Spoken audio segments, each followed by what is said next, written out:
ବନ୍ଧୁତା।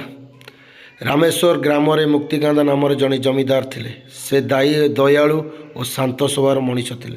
ଜମିଦାର ନିଜର ଏକମାତ୍ର ପୁତ୍ର ପ୍ରିୟବ୍ରତର କାର୍ଯ୍ୟକଳାପରେ ଆଦୌ ସନ୍ତୁଷ୍ଟ ନଥିଲେ। ସାଙ୍ଗସାଥି ସହିତ ଖିଆ ପିଆ ବୁଲାବୁଲି ପ୍ରିୟବ୍ରତର ପୁରା ଦିନ ବିତି ଯାଉଥିଲା। ଅନେକ ସମୟରେ ପ୍ରିୟବ୍ରତ ବନ୍ଧୁ ଘରେ ରାତ୍ରି ଯାପନ କରୁଥିଲା। ବନ୍ଧୁମାନଙ୍କୁ ଘଡ଼ିଏ ନ ଦେଖିଲେ ପାଗଳ ପରି ଆଚରଣ କରୁଥିଲା। ଘର ଖାଦ୍ୟ ତାକୁ ଆଗ ପରି ଆଉ ରୁଚୁ ନଥିଲା।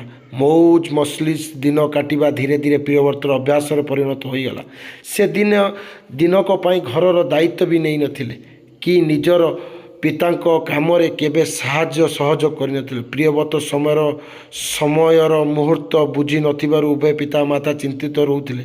ଅନେକ ପ୍ରକାର ବୁଝାଇବା ପରେ ବି ତା'ର ସ୍ୱଭାବର ସାମାନ୍ୟ ବି ପରିବର୍ତ୍ତନ ହୋଇନଥିଲା। ଦିନେ ଜମିଦାର ଏ ବାବଦରେ ଜଣେ ସନ୍ତଙ୍କଠାରୁ ପରାମର୍ଶ ନେଲେ। ସବୁ କଥା ଶୁଣି ସନ୍ତ କହିଲେ, ଦିନେ ପ୍ରିୟବ୍ରତକୁ ମୋ ପାଖକୁ ପଠାନ୍ତୁ, ମୁଁ ଏହାର ସମାଧାନ ବାଟ କାଢ଼ିବି। ପିତାଙ୍କ ଆଦେଶ ପାଇ ପ୍ରିୟବ୍ରତ ଦିନେ ସନ୍ତଙ୍କ ନିକଟରେ ପହଞ୍ଚିଲେ। ପ୍ରିୟବ୍ରତ ସନ୍ତଙ୍କ ପାଦସ୍ପର୍ଶ ପ୍ରଣାମ କଲା। ସନ୍ତ ପ୍ରିୟବ୍ରତକୁ ନିଜର କୁଟୀର ପଛପଟକୁ ଡାକି ନେଇ ତିନୋଟି ଅନାବନା ଗଛ ଦେଖାଇଲେ। ଗୋଟିଏ ଛୋଟ ଗଛ, ଆଉ ଗୋଟିଏ ତା'ଠାରୁ ଟିକିଏ ବଡ଼ ଓ ଆଉ ଅନ୍ୟଟି ଆଉ ଟିକିଏ ବଡ଼। ସନ୍ତ କହିଲେ, ଏବେ ମୋତେ ତୁମେ ତିନୋଟି ଯାକ ଗଛ ଉପାଡ଼ିକି ଦିଅ। ପ୍ରିୟବ୍ରତ ସଙ୍ଗେ ସଙ୍ଗେ ଛୋଟ ଗଛଟିକୁ ଉପାଡ଼ି ଦେଲେ ଓ ଦ୍ୱିତୀୟ ଗଛଟିକୁ ସାମାନ୍ୟ ବଳ ପ୍ରୟୋଗ କରିବାକୁ ପଡ଼ିଲା, ହେଲେ ବଡ଼ ଗଛଟିକୁ ଆଦୌ ଉପାଡ଼ି ପାରିଲେ ନାହିଁ। ସନ୍ତ କହିଲେ, ଶେଷ ଗଛଟିକୁ ଉପାଡ଼ି ପାରିଲନି କାରଣ ମାଟି ଓ ଗଛର ବନ୍ଧୁତା ତୁମ ବଳଠାରୁ ଅଧିକ ଶକ୍ତ ଥିଲା।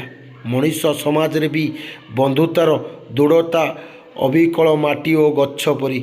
ଜୀବନରେ ବନ୍ଧୁତାର ଆବଶ୍ୟକତା ରହିଛି, ହେଲେ ବନ୍ଧୁତା ଆଢ଼ୁଆଳରେ ନିଜ କର୍ତ୍ତବ୍ୟକୁ ଏଡ଼ାଇ ଦେବା ଆଦୌ ଗ୍ରହଣୀୟ ନୁହେଁ। ସଦ୍ଗୁଣରେ ପରିପୂର୍ଣ୍ଣ ବନ୍ଧୁଟି ଜୀବନର ମାର୍ଗକୁ ପ୍ରଶସ୍ତ କରେ, ଆଉ ଦୁଷ୍ଟ ପ୍ରକୃତିର ବନ୍ଧୁ ଜୀବନକୁ ନର୍କରେ ପରିଣତ କରିଦିଏ। ସମୟକ୍ରମେ ଦୁଷ୍ଟ ପ୍ରକୃତିର ବନ୍ଧୁଙ୍କଠାରୁ ହାତ ଛଡ଼ାଇବା କାଠିକର ପାଠ।